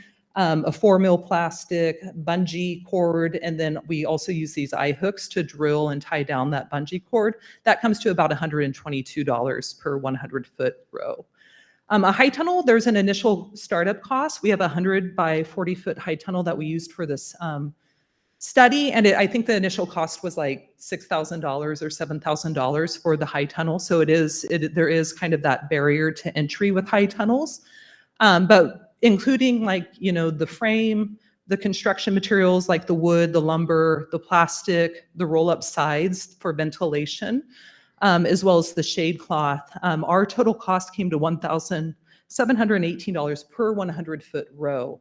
But if you look at this picture, you'll notice we have really wide aisles. We just didn't need to, we were trying to keep our plot sizes small so we can manage the trial, but you could easily squeeze 2 more rows into that high tunnel, and that would bring the cost down to about $1,145 per 100-foot row. In terms of preliminary findings, and these maybe takeaways is the better thing here, because as I noted, this is just the first year of data. But basically, both low tunnels and high tunnels do tend to extend the harvest season. They also increase the percent of marketable fruit. and also improve fruit quality as well. We see a lot less, as I noted, botrytis and rot underneath the tunnels than we do in open field.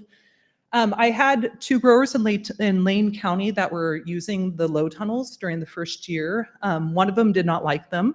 He thought they were too finicky. During the spring, you know, you get those kind of cool mornings and then it heats up. And so you have to go out into the field and like manually lift the tunnels and ventilate them.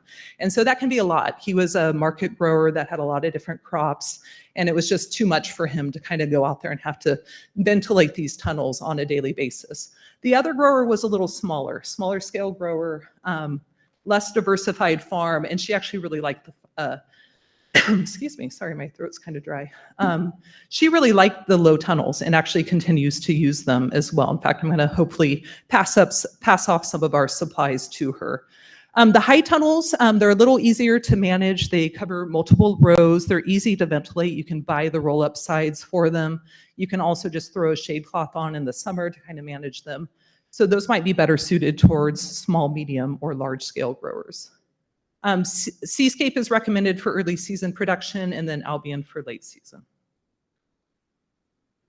And with that, I'll just thank NCSFR as well as the Oregon Legislature who provided funding, helped fund a grad student, Josie, as well as my faculty research assistant, Cora, everyone out at NREC. I'm based out of Eugene. When I started this project, I wasn't, but I'm now in Eugene. So the field crew out at NREC has been essential. The OSU Beginning Researcher Program helped provide some student support in summers when we needed help with data collection. And then thanks to Lassen Canyon Nursery that donated the plants. And with that, I'll open it up to questions.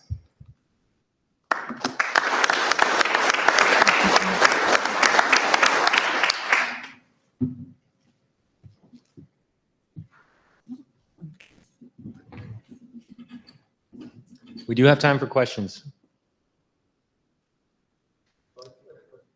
Did you work out the economics of the first, maybe not enough data yet, for the improved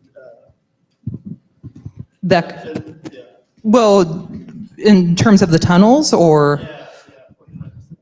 Yeah, so the tunnels cost about $122 per 100-foot row, and then the high tunnels anywhere from 1,000, I think it's 145 to 1,700 per 100-foot row, depending on how many rows you squeeze into that tunnel and plant spacing and everything.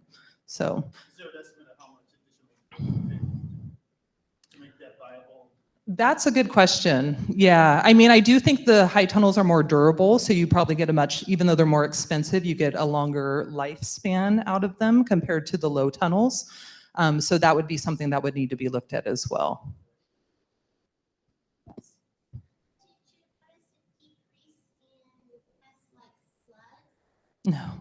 No, unfortunately. Well, I mean, a little bit, just because you have less moisture underneath. It does stay dry underneath that high tunnel, especially. But we weren't counting slugs, so I don't have any data to support that, but just observationally, yes. But minor, I mean, they're everywhere, so. Okay, thank you. Thank you, Erica.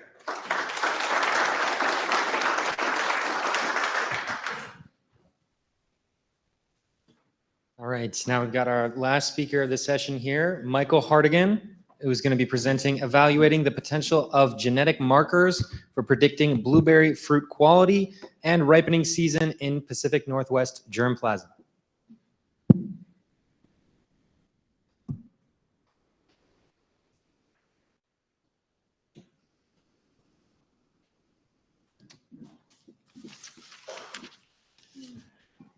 All right, thank you for the introduction.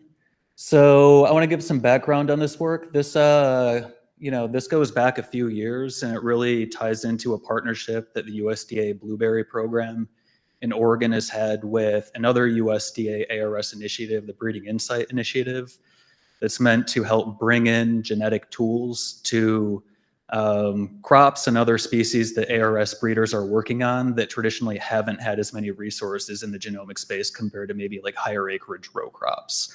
So blueberry has been one of those, and it was one of the first round of species that was brought in to be worked on by Breeding Insight. So some background on our breeding program. So we're a relatively young program developing cultivars adapted to the Pacific Northwest region. Our material is primarily derived from northern highbush material from the Northeast.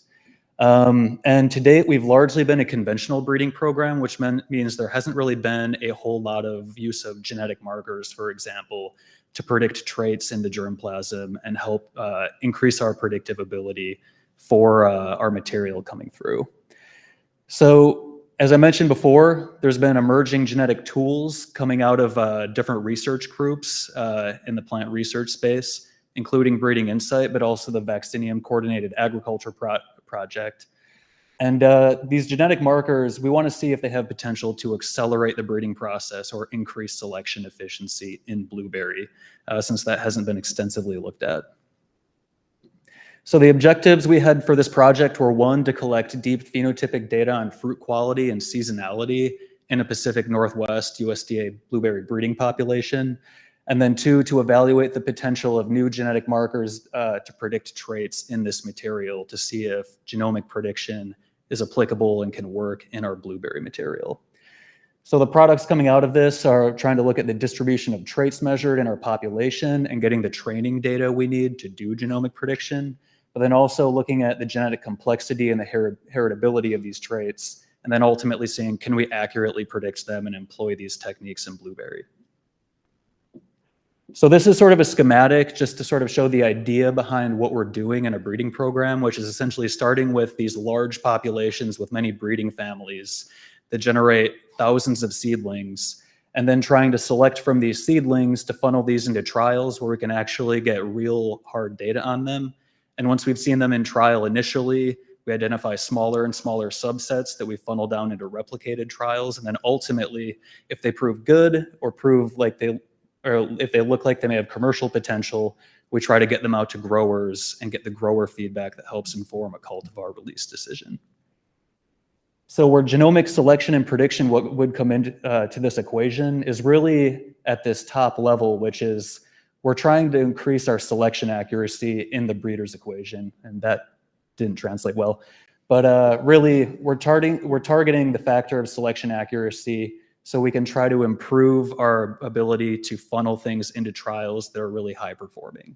So the idea here would be, instead of starting with, say, 5,000 seedlings that you plant all out in a field, a huge part of the cost for a breeding program is the cost of maintaining these big fields, having people go out and evaluate plants, try to get selections out of them in a single year. If you can actually use markers to help figure out which seedlings have the best breeding values up front, you can actually reduce the number of seedlings you need to take to the field and potentially reduce the costs of having to go out, look at all of those, maintain all of those over multiple years. And then also hopefully increase the likelihood that you're going to recover higher trait values for what you're interested in.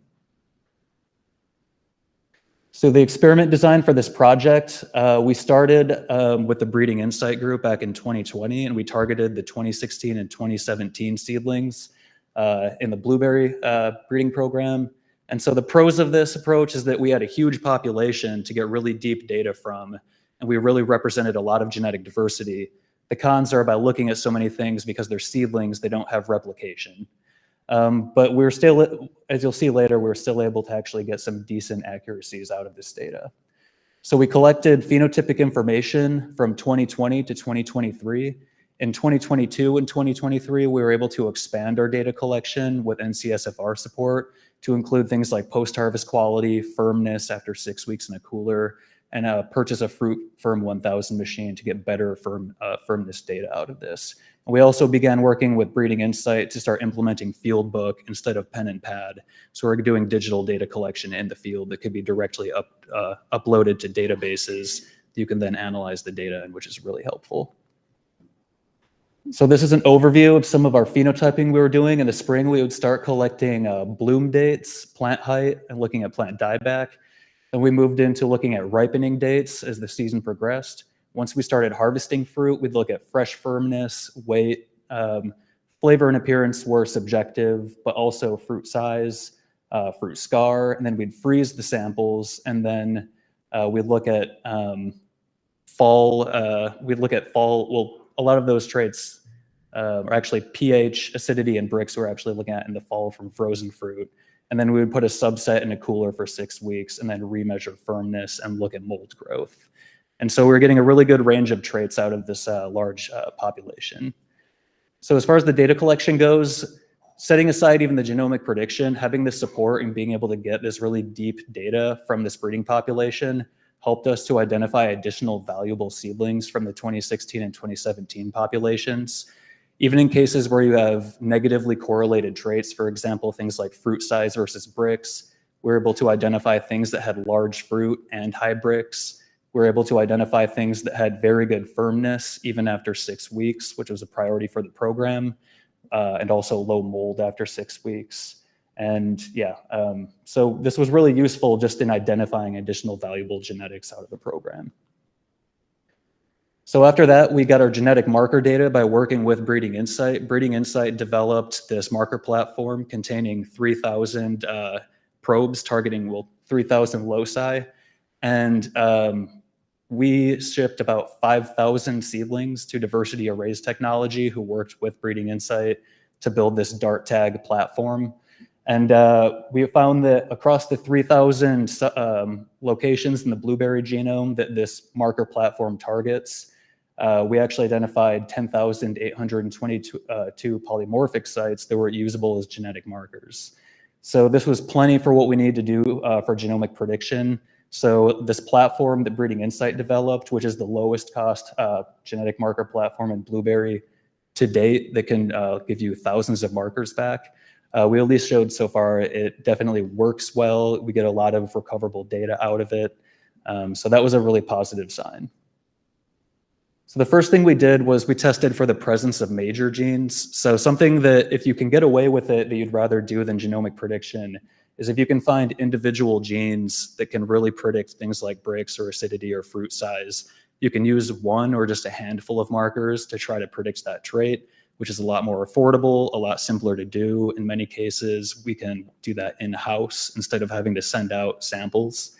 And so we looked at all of the traits that we measured compared to the marker data for associations and found there really weren't that many markers that could predict a large amount of variance for the traits we were measuring. There weren't a lot of significant hits in our genome-wide association analysis. So this is, basically all the markers plotted across the genome space in 2D against a significance threshold. And we didn't see anything significant for Brix in 22.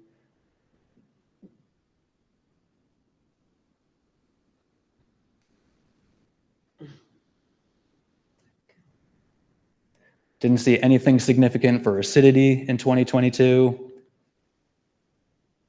And this was the case for most of the traits we looked at. We saw one thing for firmness at day 1 in 2022 that looked sort of significant, but it explained a very low amount of variance for the trait. That significance is inflated because we had 5,000 seedlings, so our power was very high. But it was the same for pretty much every trait we looked at. And so the takeaway from this was that a lot of these traits we're interested in blueberry related to fruit quality and seasonality, we're not discovering single strong genes in the USDA breeding program where you're going to be able to look at that one gene and develop a marker for that one gene that you can just predict, good versus bad with, or high Brix versus low Brix. They're complex traits.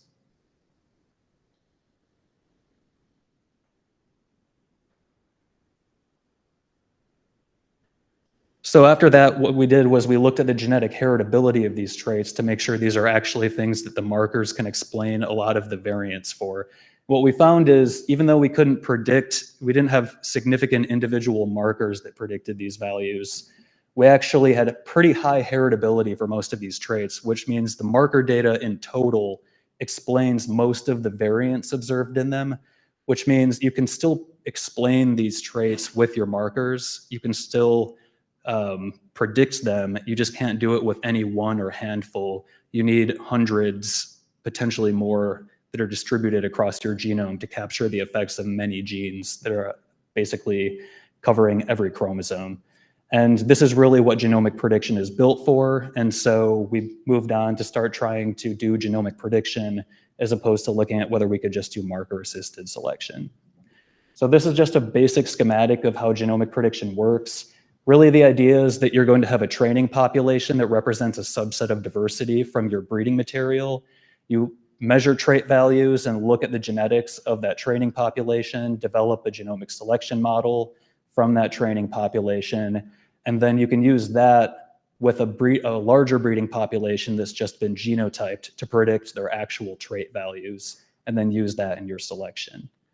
So for this project, we did our phenotyping in the 2016 and 2017 seedlings. We ran the DART tag marker platform, so we had the phenotype and genotype information. It basically represented the whole breeding population. And so we used the RR-BLEP software. I'm not going to go too much into that, but that's what we use to develop our GS model and predict genomic estimated breeding values, or GEBVs, for the traits. So instead of actually using it at this stage to actually make selections, what we really wanted to do was compare these GEBVs, these estimated breeding values from the markers, to ground truth trait measurements and assess prediction accuracy. So that's what we did next. So the approach for our prediction analysis we took was to compare the ability of subsets of training data, which are usually about 10% of your breeding population, to make predictions, estimate your genomic estimated breeding values, and compare these to your actual trait values. And so we did this in a 2021 training data set versus actual data from 2022, a 2022 training data set versus actual data from 2022. The average of what we saw from 2020 to 2022 versus actual data. And then finally, which is nowadays the standard for genomic selection and prediction, generating best linear unbiased predictors, or BLUPs, for multiple years and using those as your training data to make predictions. So, and we're still waiting on our 2023 data from this field season to all be summarized so we can rerun some of these analyses. But the takeaway from this is a handful of traits that we generated these in so far. The accuracies are above 50% in most cases if you're using multiple years of data to train your prediction model, which we were happy to see. The downside of that is trying to just measure phenotypes in a single season and make predictions off of those, it looks like will almost always be less accurate. In this case, we saw that when we used best linear unbiased predictors from 3 years of data, that almost always generated our highest prediction accuracies, which you're seeing in green here. The good news is our prediction accuracies were almost always above 50%. A lot of the time they were approaching 75%. And so that's great because that's actionable. That's something you would actually be willing to use in a breeding program. So I basically just covered these points, so I'll move on from this. But yeah, our takeaway here was that fruit quality and seasonality traits can be predicted with accuracies that would be considered actionable using these genetic markers in blueberries, or in our USDA program.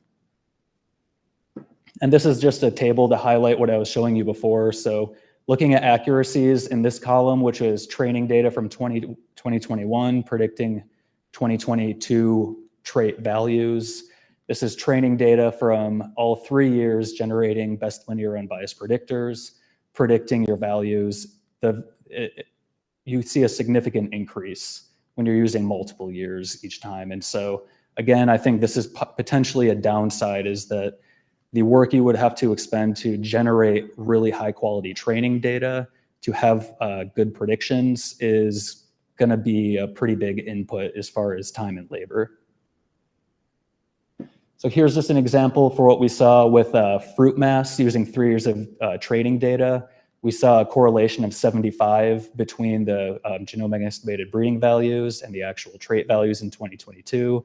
This would be considered very good for a complex trait. Similar with 50% bloom date, which we basically scored as, or we selected this as the time to start harvesting fruit for fruit quality analysis. We saw at least half of the berries on a plant had reached full ripeness. The genomic estimated breeding values and the actual trait values. So the takeaways we have from this, the plus side, the benefits of implementing, you're going to increase your selection efficiency for specific traits by 40 to 78%. Over 6 years is going to interest. If you keep doing this generation after generation, you're going to raise the means of these traits you're interested in your seedling populations. So you can save some money on labor and management and breeder evaluation time. You can increase the likelihood of funneling elite selections into on-farm. This platform we used is still about $10 a sample, and so when you consider thousands of seedlings a year for a breed program, it's a pretty big price tag. Small breeding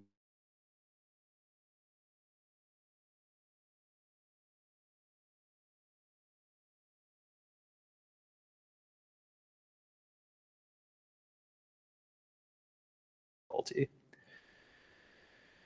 User friendliness, it requires people, staff, or somebody in your program with the expertise or ability to learn data handling and software use for this. And then finally, the requirement to recollect large ground truth training data sets every few years to maintain your prediction accuracies, because they will go down over time as the alleles in your population start to change. And so just to cover a few of these challenges, I think on the price tag and time sensitivity part, the way I look at this for a public breeding program like ours, for example, is it's feasible in years when, you know, licensing supports, you know, some revenue for the program, or while we have these great, you know, ARS initiatives like Breeding Insight to support molecular breeding efforts. But, you know, having something like that maintained consistently is going to be a significant expense for a small program. As far as user friendliness and expertise needed, I do think this kind of expertise for quantitative genetic data handling is becoming more common for public breeding programs, people coming out with plant science degrees. But if you're a private breeding program, you may have to hire or train. Finally, the requirement to recollect these training data sets every few years. I think this is one area that you have to consider as potentially expensive and time consuming, because we saw to get optimal accuracies, you have to collect over multiple years in a row. Depending on the number of traits you're interested in predicting, that could be a lot of time. You're probably going to have more people on hand to help you get all of that data in. And so that's something to consider as well. I think for private breeding programs, a lot of private breeding programs are already using genomic prediction or selection. You know, I think, you know, for private breeders in the Northwest, they might have more resources. They could actually employ this a little more easily if they have extra people who can help them, you know, you actually go out and collect this training data each year, every couple of years. So as far as products, what we saw from this was we identified new valuable selections out of the 2016 and 2017 populations. We validated that the relatively affordable DART-tag genetic marker platform is an effective tool for using the Pacific Northwest blueberry germplasm and can be used for making accurate predictions. And we showed that genomic prediction can be used to predict complex traits, including things related to fruit quality and seasonality in blueberry, with enough accuracy to be useful over multiple generations. And that basically means faster development of improved cultivars for growers. And so really, it's all about trying to shorten this time from seedlings down to cultivar by increasing your selection accuracy in between. And so finally, again, the hurdles, I think, are really the cost of application for smaller breeding programs, the labor and support to recollect training data and run large numbers of markers in large populations. So I just want to acknowledge everybody who helped with this work over the last 3 years. So the Northwest Center for Small Fruit Research for funding it so we could help collect all of the data we needed. The Oregon Blueberry Commission also pitched in. The Breeding Insight team who developed the genetic marker platform and helped teach us how to use those markers. The VATCAP project were also collaborators in this project. And also the National Clonal Germplasm Repository, they collaborated with us. And folks from OSU Horticulture and Food Science who work with the breeding programs every year.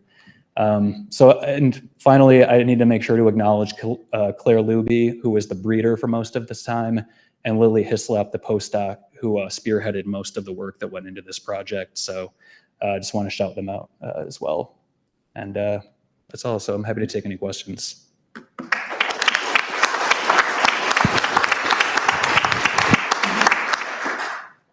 Nala? Oh, thank you. Okay, Michael, we're having difficulties with including 2021 in our data. We're seeing unusual results because we're thinking of the heat dome. I'm wondering if you've looked at the multiple years without 2021, if you still have good prediction accuracy with just 2 years of data instead of 3. So I don't think Lilly has looked at the average of just 2020 and 2022 to see if the accuracies are better than including the heat dome year. But that's something that I definitely am going to talk to her about because I think we're still waiting for the 2023 data to all be completed. Once we have that fruit quality data in, we'll be using, I think, probably trying 2020, 2022, and 2023 will be the way to go because, yeah, we did see, I mean, I didn't show it here, but when you look at a lot of the fruit quality distributions or fruit quality trait distributions like size, acidity, bricks, there's a major difference in that 2021 data. Jump in. So from initial screening to successfully patented, how long was that? 15. Repeating the question real quick. Oh yeah, the question was from initially generating across germinating to a seedling to actually releasing a cultivar, how long can that take? 15 to 20 years. They're woody perennials. So yeah, it depends on, you know, how quickly you can get them into trials. Wendy talked about this, you know, just, you know, always trying to work with people to get them into grower fields because that's ultimately the feedback we need. But also, you know, this work is about trying to funnel better things into trials initially too. So I think that this has potential to shorten that time by a bit, but also make sure that there's just a higher likelihood that things coming out of the breeding populations in Corvallis and going to NREC are going to be elite instead of having to end up just planting things up there that ultimately are not going to make it. So. You say shorten by I think, yeah, if you could short it by 25%, that would be optimistic. So, yeah. All right, do we have any other questions?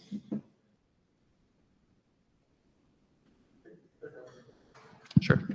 What about deleterious traits? You know it all with this?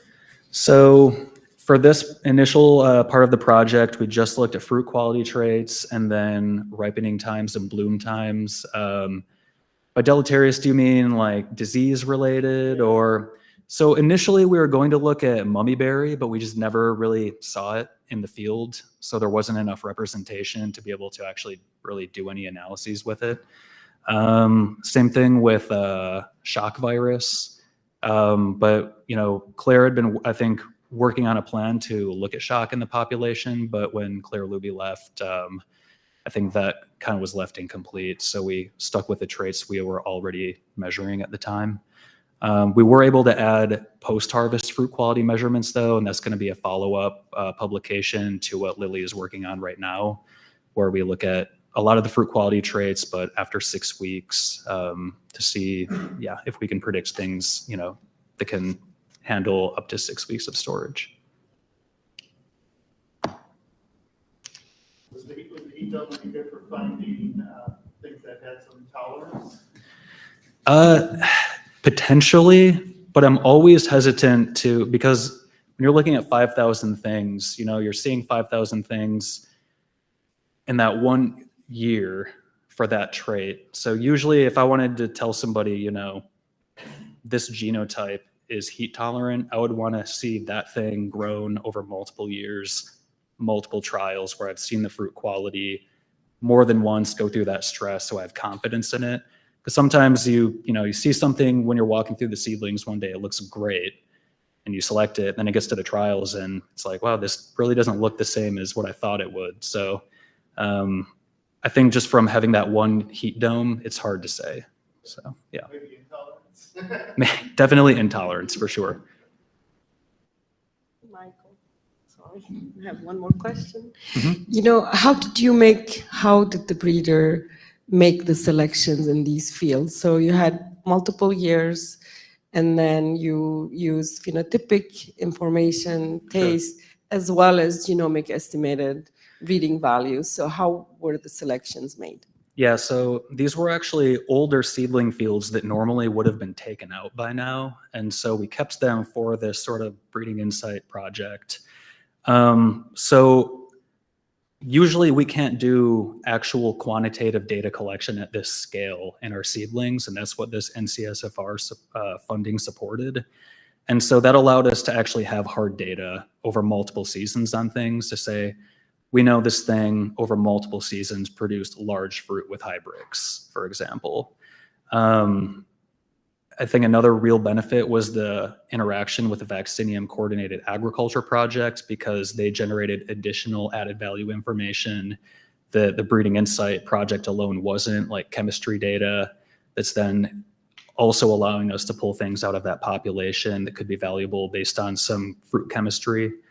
So yeah, being able to actually generate these data sets that normally would just be basically walking past a plant, tasting it, feeling it, because we have hard data, we could really make more confident selections out of it. I think as far as things, this was really more about validating whether genomic prediction could work in blueberry, which it appears to. I think, the next question is really, can you do it on a consistent basis and afford to do it? But so we didn't actually, because we had actually just generated hard data on all of these, we didn't need to use genomic estimated breeding values because we had the data. So normally, like when you're trying to just test whether it works, you phenotype everything, and then you just run like 10,000 permutations where you take a random subset of 10% and predict the ability of that, or look at the ability of that 10% to predict the larger population. That would be moving on to the stage of actual application, where you just pick a random 10% of your seedlings one year, phenotype all of them, and then run markers on everything and say, I'm going to predict the phenotypes of the other 90%. And then hopefully throw out a lot of things that are on the lower end of the spectrum that you don't want. Yeah. All right, unless we have any last questions.